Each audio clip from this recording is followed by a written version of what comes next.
Basic concepts हैं, जैसे कि उसको हम लोग डेफिनेशन देखेंगे और ट्राई करेंगे कि यार ये हीट एंड टेम्परेचर का जो कंसेप्ट है, ये हमारा चैप्टर हीट एंड टेम्परेचर वाला पोर्शन आज हमारा एंड कर जाए। आज हम इस पे बात करेंगे, ठीक है। तो एक डेफिनेशन मैंने पहले भी लिखा था हीट का, आज एक डेफिनेशन और आपको बताते हैं जो वेरी इंटरेस्टिंग है और बहुत स्टैंडर्ड है। The energy that is transferred, the energy that is transferred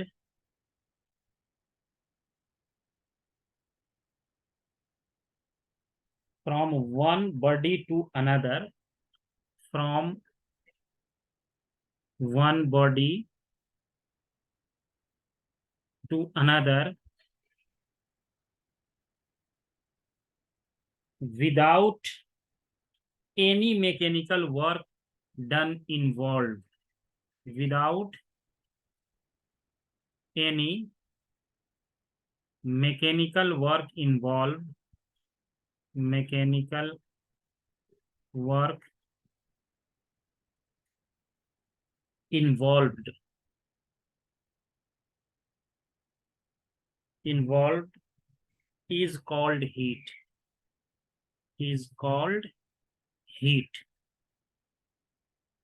इसी को हीट कहते हैं कि एनर्जी एक बॉडी से दूसरे बॉडी में ट्रांसफर हो, लेकिन इसमें किसी तरीके का मैकेनिकल वर्क अगर नहीं होता है तो इसको हम लोग क्या कहते हैं, हीट कहते हैं। और टेम्परेचर का बताए थे, टेम्परेचर क्या होता है, कोल्डनेस और hotness of a body is called temperature. उसके वेरियस मेजरमेंट के टेक्निक्स हैं जिसको मैंने इससे पहले वाले क्लास में डिस्कस किया था और आज भी उसको हम डिस्कस करेंगे। तो यहाँ एक लॉ पहले हम पढ़ लेते हैं, that is called zeroth law of thermodynamics, of thermodynamics. Thermodynamics का जीरोथ लॉ क्या होता है, ये आप पढ़े भी होंगे और थोड़ा सा इसको देख लेते हैं, बहुत सिंपल है। जीरोथ लॉ ऑफ थर्मोडाइनमिक्स ये क्या है कि मान लो कि दो बॉडी है A and B are in thermal equilibrium. मान लिया सपोज करें कि टू बॉडीज, हमारे पास दो बॉडीज हैं A and B are in thermal equilibrium, in thermal equilibrium.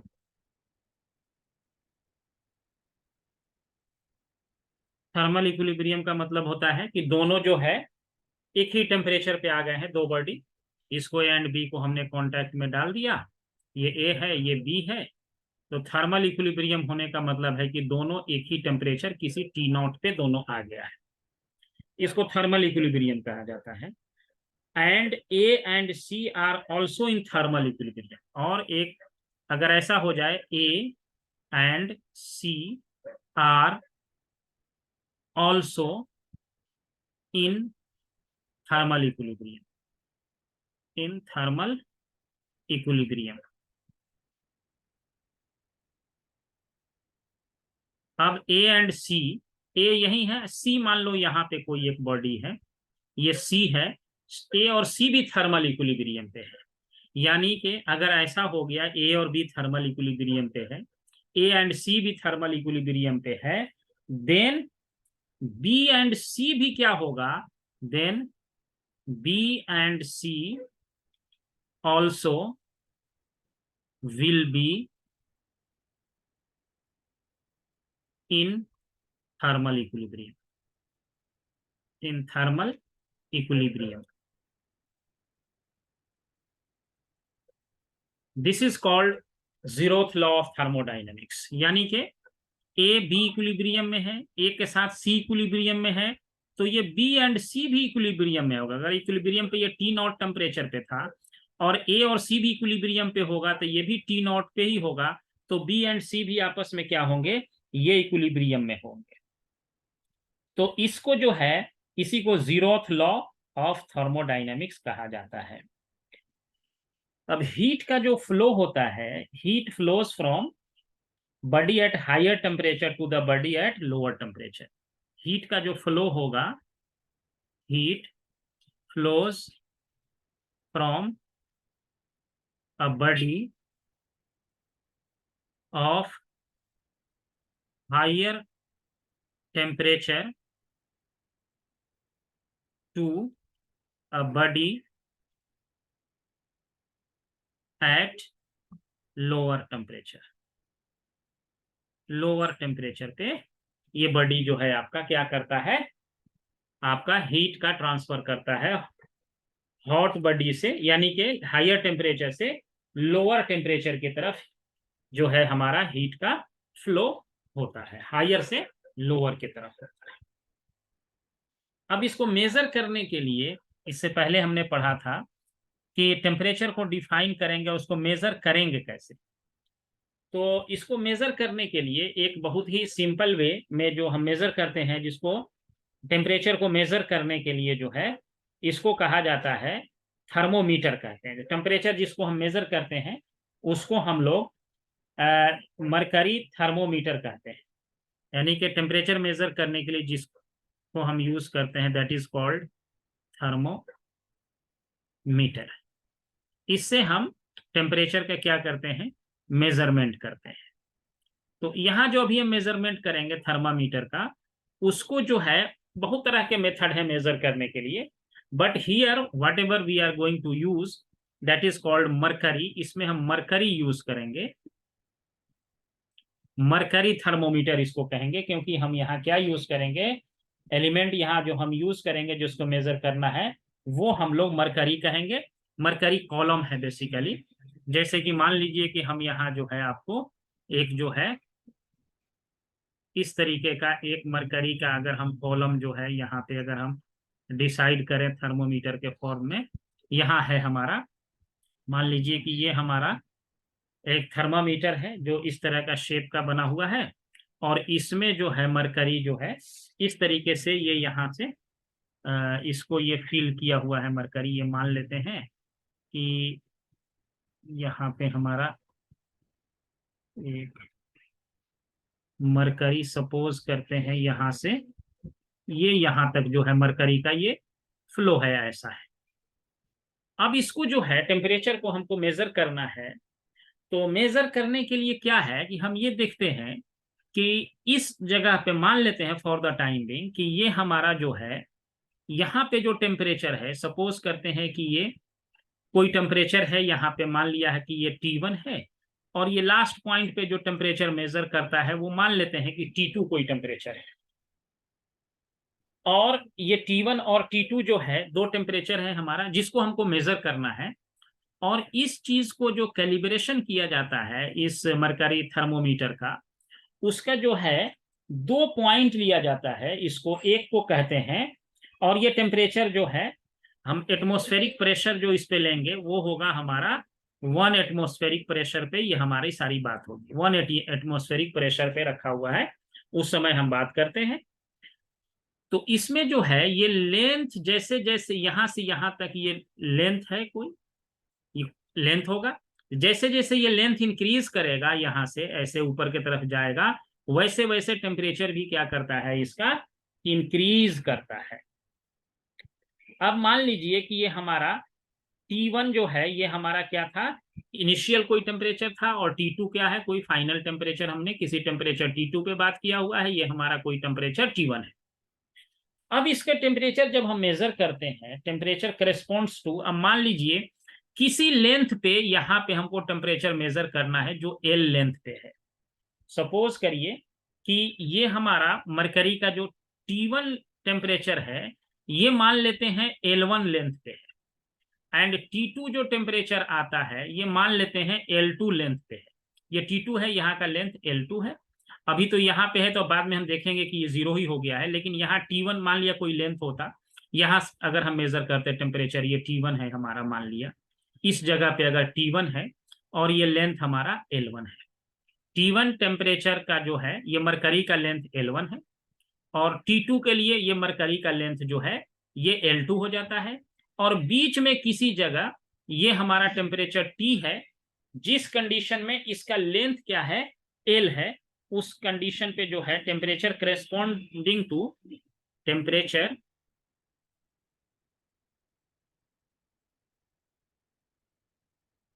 corresponding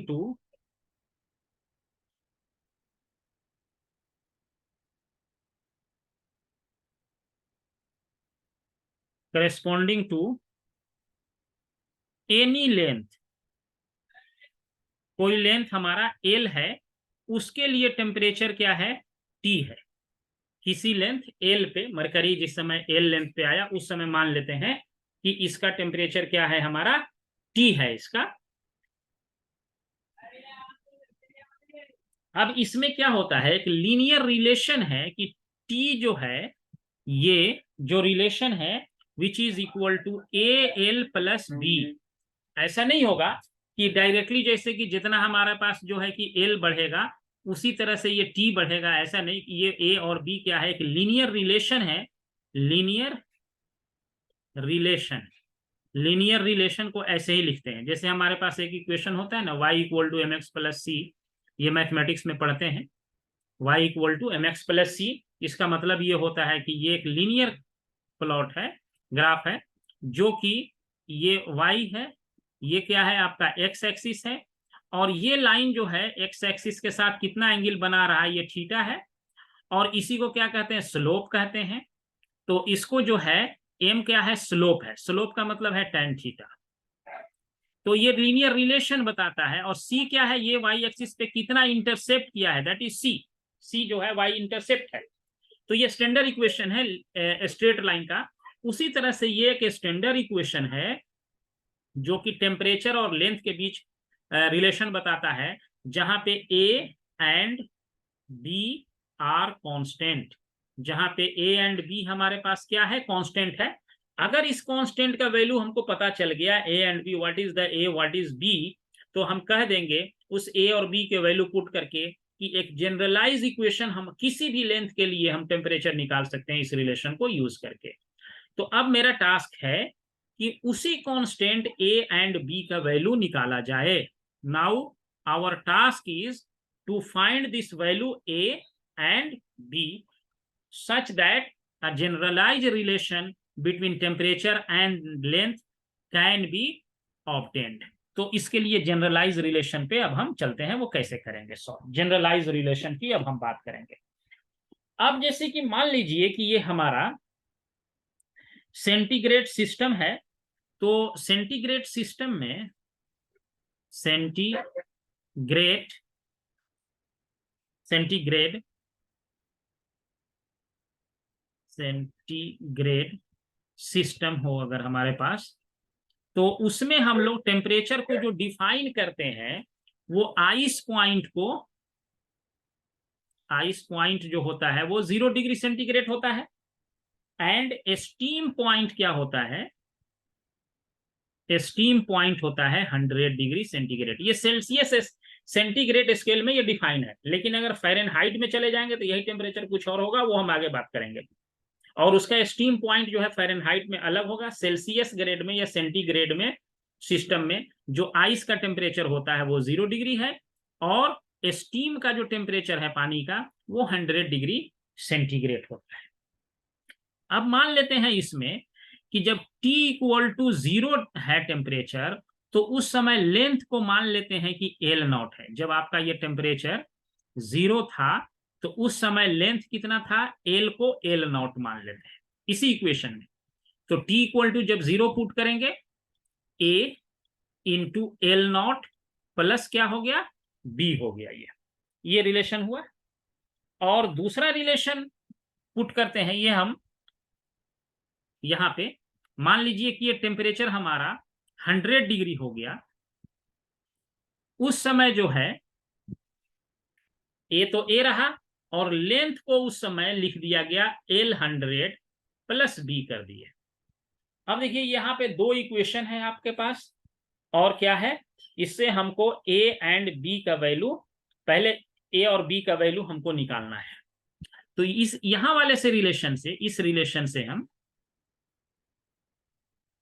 इस रिलेशन से क्या लिख सकते हैं, B equal to minus A L लिख सकते हैं इसको इधर ला करके, this relation B equal to minus A L not लिख सकते हैं यहां पे, और इसको हम ये वाला हम लिख लिए इसमें B equal to minus A L not लिख दिए।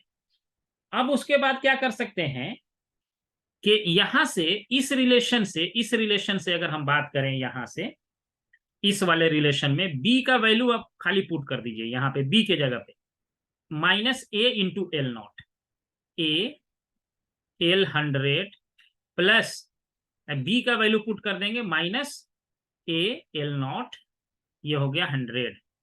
यहां से आपको A का वैल्यू निकल जाएगा, A will be equal to, इससे A इसमें से कॉमन ले लेंगे तो 100 divided by L 100 minus L not, ये रिलेशन हमारे पास एक आ जाएगा। इस दोनों को हम अंडरलाइन कर देते हैं, ये वाला देखिए, ये रिलेशन आपको आ गया, एक ए का वैल्यू ये आ गया, बी का वैल्यू ये आ गया। ये एल 100 और L not is the length of mercury in the, इसमें इन द थर्मोमीटर, कितना लेंथ है इसका, मरकरी का लेंथ चेंज होते रहता है ना, टेम्परेचर इंक्रीज होने से इसका लेंथ क्या होगा, चेंज होगा, इसका लेंथ चेंज होते रहेगा। तो इसके लिए हमने क्या किया, यहां से जो रिलेशन बनाया, ये ए का वैल्यू कांस्टेंट का निकल गया और बी का भी वैल्यू कांस्टेंट का निकल गया। अब इस दोनों वैल्यू को हमको क्या करना है, जो जनरलाइज इक्वेशन यहां पे लिखे हैं इसमें पुट कर देना है। जनरलाइज इक्वेशन कौन सा है आपका, यही वाला, ए का वैल्यू एंड बी का वैल्यू इस जनरलाइज इक्वेशन में हमारे पास टी इक्वल टू है ए एल प्लस बी, इसमें जो है हमको ए का वैल्यू एंड बी का वैल्यू पुट करना है। इसमें ए का वैल्यू पुट कर देंगे 100 by L 100 minus L not multiplied by L plus, इसका जो है बी का वैल्यू जो है ये, इसमें जो है आप इसको क्या करिए, हमारे पास ये आ गया, ए का वैल्यू ये आ गया, इसमें ये डाल दिया, और उसके बाद जो है बी का वैल्यू जो है, इसको हम ऐसे करते हैं, एक सेकेंड, इसको थोड़ा सॉल्व करते हैं। यानी का वैल्यू हमने क्या किया, यहां ए का वैल्यू यहाँ पे इस इक्वेशन में डाल दिया, ये वाला। अब इसको क्या करेंगे, ऊपर में देखेंगे कि 100 कॉमन आ रहा है, ये 100, यहां भी 100 है, तो T इक्वल टू क्या लिख सकते हैं, L minus L not divided by L 100 minus L not into 100 common ले लिए हैं यहां से। तो ये आपका जनरलाइज टेम्परेचर का वैल्यू निकल के आया। बहुत इंटरेस्टिंग रिलेशन है, जो कि एल नॉट का वैल्यू ये कौन सा है, वो टेम्परेचर है जब हमने 0 डिग्री क्या लिया था टेम्परेचर, जब 0 डिग्री लिया था तो उस समय मरकरी का लेंथ इस थर्मोमीटर में, इस तरह से इस थर्मोमीटर में मरकरी का लेंथ मान लिया एल नॉट था, और जब 100 डिग्री लिया है टेम्परेचर तो उस समय इस लेंथ को हमने एल 100 से लिखा है। और एक किसी टेम्परेचर 0 और 100 के बीच के टेम्परेचर की हम कोई बात कर रहे हैं, उस समय का ये लेंथ एल है, तो ये हमारे पास एक जनरलाइज रिलेशन ये निकल करके आया, जिसको हम लोग कहते हैं generalise relation of the thermometer. Thermometer का जो है ये हमारे पास जनरलाइज रिलेशन आया। ओके, अब इसी रिलेशन को हम आगे यूज करेंगे किसके लिए, इसको अब हम यूज करेंगे रेसिस्टेंस के लिए, और इसको फिर हम यूज करेंगे कि इसको व्हीटस्टोन ब्रिज में कैसे ले जा करके हम यूज करते हैं बैलेंसिंग चेक करने के लिए। उसके बाद फिर हम यूज करेंगे कि कांस्टेंट वॉल्यूम थर्मोमीटर में क्या रोल है इसका, और वाटर का ट्रिपल पॉइंट क्या होता है, ये सारी चीजें हम अभी देखेंगे इसके बाद।